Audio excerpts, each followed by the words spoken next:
Ladies of Raleigh, Virginia, I want you to give a thunderous welcome to Congresswoman Elise Stefanik. Yay! Come on, let's hear it! The greatest surrogate for Donald Trump! Oh my God.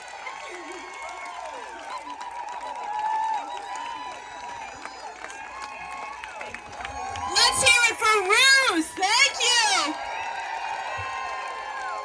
Thank you so much. It is great to be here in Charlottesville, Virginia at the Trump Winery. Let me start off by asking a very important question. 45 days from today, are we going to make history, and is Virginia going to elect President Donald J. Trump? Yes, we are. I am so proud to serve as one of the national chairs of Women for Trump. And women are going to make their voices heard in Virginia from New York, that we will save this country by electing President Trump, flipping the United States Senate. That means electing Hung Cow right here in Virginia. And of course, getting more seats in the House Republican majority, and that starts with supporting the Trump-endorsed John McGuire. My good friend, your next congressman. You know, we say every election is the most important election of our lifetime, but this one really is. I can see all those heads nodding. No matter where I go in the country, people understand that the stake of our very nation and the world and Western civilization is on the ballot this November. And it's the American people who are going to save the United States of America, who are going to save our Constitution, who are going to bring peace and stability back around the world. Just look at what has happened under 4 years of catastrophic rule of Joe Biden and Kamala Harris. Boo. It has been crisis after crisis. Ruse mentioned the border crisis, one of the top issues no matter where you are across this country. It is not just the southern border districts that are border district. Every state is a border state. Every district is a border district. The leading cause of death for adults in this country aged 18 to 35 is fentanyl poisoning, and that's coming across our wide open borders. We know what a secure border looks like. Under President Trump, we had the most secure border in our nation's history. And on day one of Joe Biden and Kamala Harris, their executive actions made the border wide open, releasing illegals throughout this country, even in my state, in the Northeast. I represent the northernmost district in upstate New York.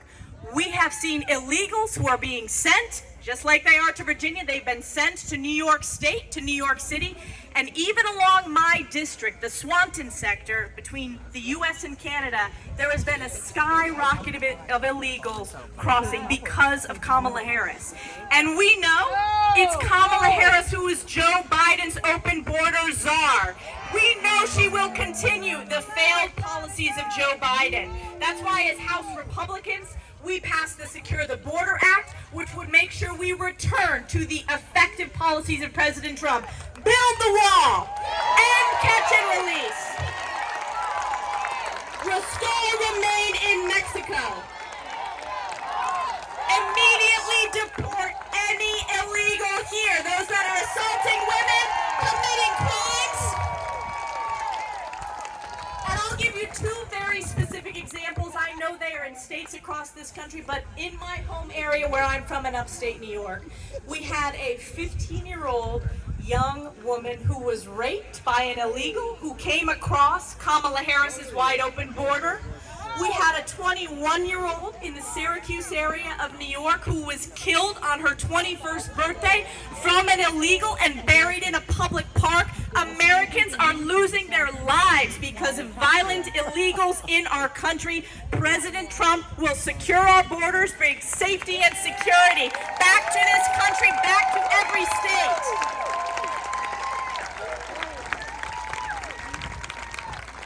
On top of the border crisis, we have the inflation crisis. And Kamala Harris was the deciding vote for Joe Biden's Inflation Expansion Act. I refuse to call it the Inflation Reduction Act. You want to know why? Because the American people are smart. They know that trillions and trillions of green new scam special projects for the left, that's inflationary. That has caused this skyrocketing of inflation. And it's the highest rate of inflation for young families. My age group, we've never seen this historic level of inflation. And it is a tax on every single American.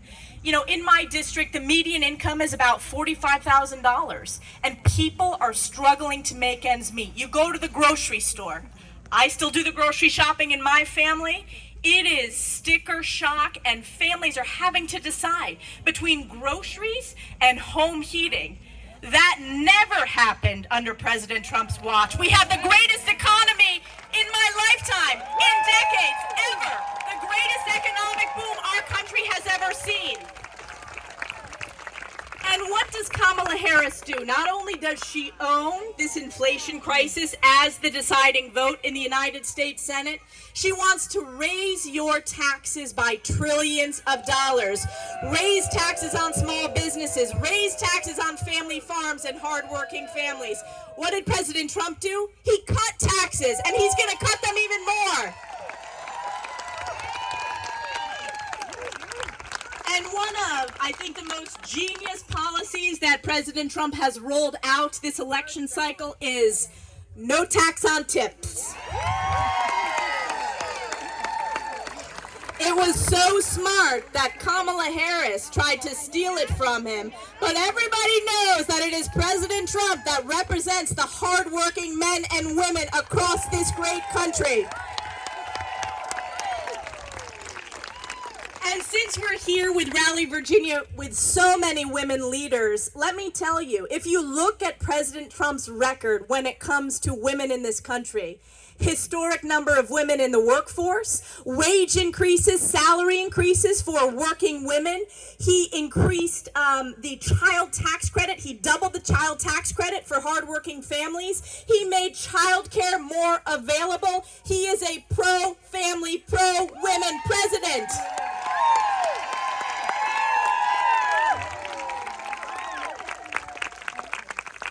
I say that he is a pro-family president. He is also, and you know this in Virginia, he is pro-parents. And it is the Republican Party that is the party of parents. Thank you for sending Glenn Youngkin to the governor's mansion right here.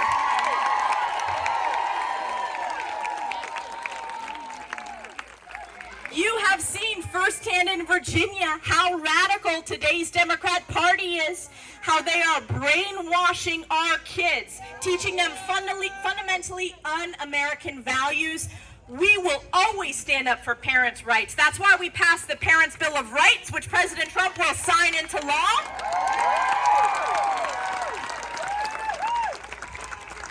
And it's not just K through 12 where we are seeing this rot led by the left. It is in higher education and our colleges and universities as well. Let me ask you, who saw that hearing with those Ivy League presidents? A lot of people saw that hearing. I was proud to be the member of Congress to help lead and expose and hold those college presidents accountable.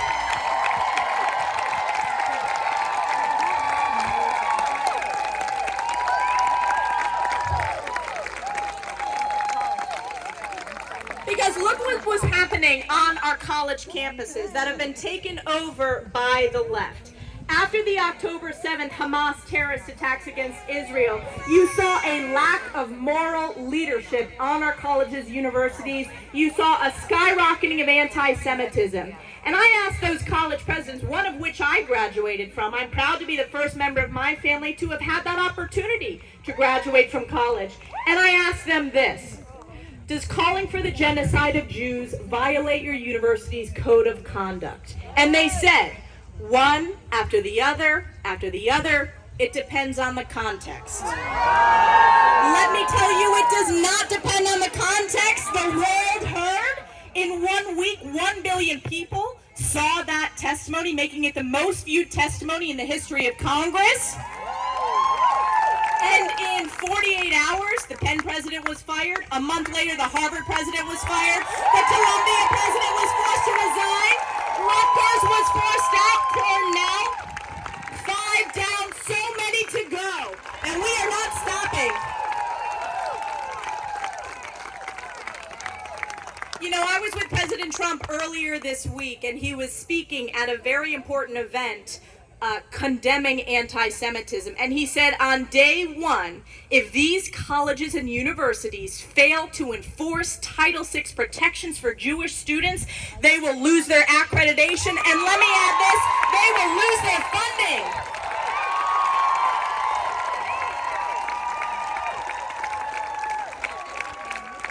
So it's up to us. These colleges and universities won't fix themselves, just like you know the K-12 education system will not fix itself. It's up to the American people to make sure that they are representing American values. What we are seeing is fundamentally un-American. So I talked about many issues domestically. Let's take a step back and look at what is happening around the world. We had peace and stability under President Trump, the strongest commander-in-chief in history. I was proud to have President Trump sign the National Defense Authorization Act in my district. I know he's been to Virginia many times, supporting the military installations here. I know how important military families and veterans are to President Trump.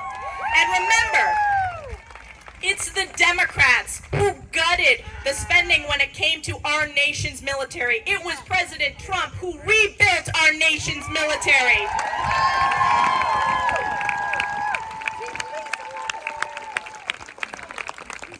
Kamala Harris was the last person in the room when Joe Biden made the decision for the catastrophic withdrawal from Afghanistan. She owns that travesty, and those Gold Star families and those 13 servicemen and women who lost their lives, it is because of Joe Biden and Kamala Harris's failure as Commander-in-Chief and Vice President. And it is a disgrace that Kamala Harris refuses to meet with or speak to those family members, those Gold Star families. President Trump has spent hours and days with them, and he will continue to make sure that that loss will not be in vain, and they know that they can depend on President Trump to support those Gold Star families.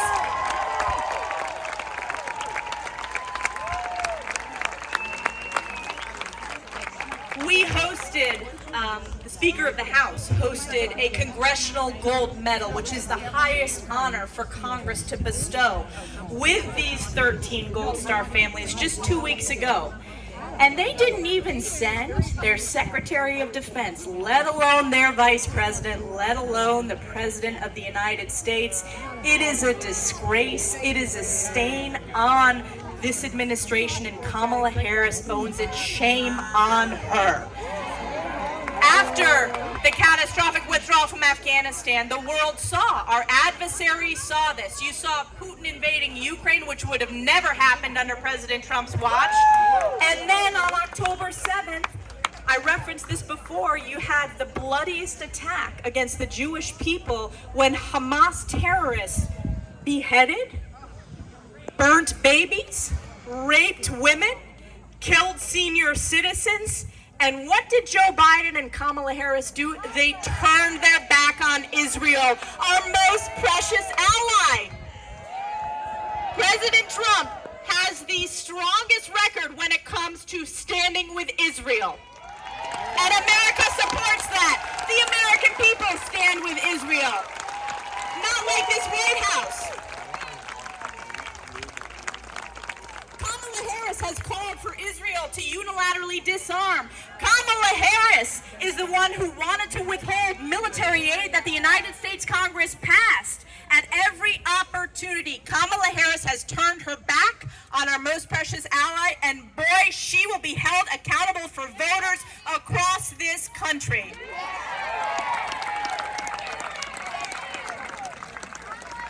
Now, I want to talk about voting. Early in-person voting has started in Virginia. It started yesterday. And I'll tell you, I did a little interview with some of the members of the media before, and they said, wrongly, I had to correct them, they said, Virginia is a blue state. Well, let's send them a message. I reminded them, we have a Republican governor in Virginia. We have a Republican attorney general in Virginia. We flipped congressional seats in Virginia. Oh, wait, the media's going to lose their mind. President Trump is polling within the margin of error. We are going to win Virginia. You're hearing it here first.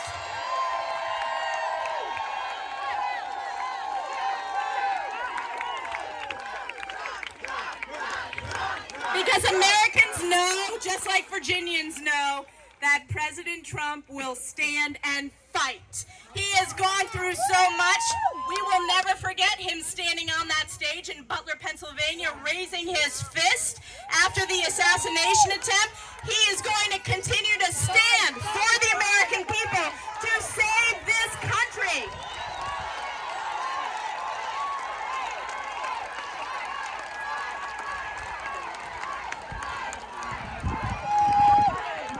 That's right.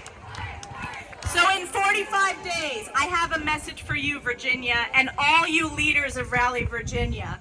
We need to turn out the vote. Early vote looks good, and it is better than it was in 2020 and 2022, but we cannot take it for granted. We need to make sure that we turn out every single voter. The Dems, they will go through anything to try to take away the will of the American people, but we need to flood the polls and make sure that we get out every single voter, because this is the most important election in our lifetime, and we have this one opportunity to make America safe again, to make America wealthy again, to make America border secure again, to stand up for Israel, and of course, to make America great again. Thank you very much, Charlottesville. Thank you, Raleigh, Virginia. I really appreciate the warm welcome, and let's make history.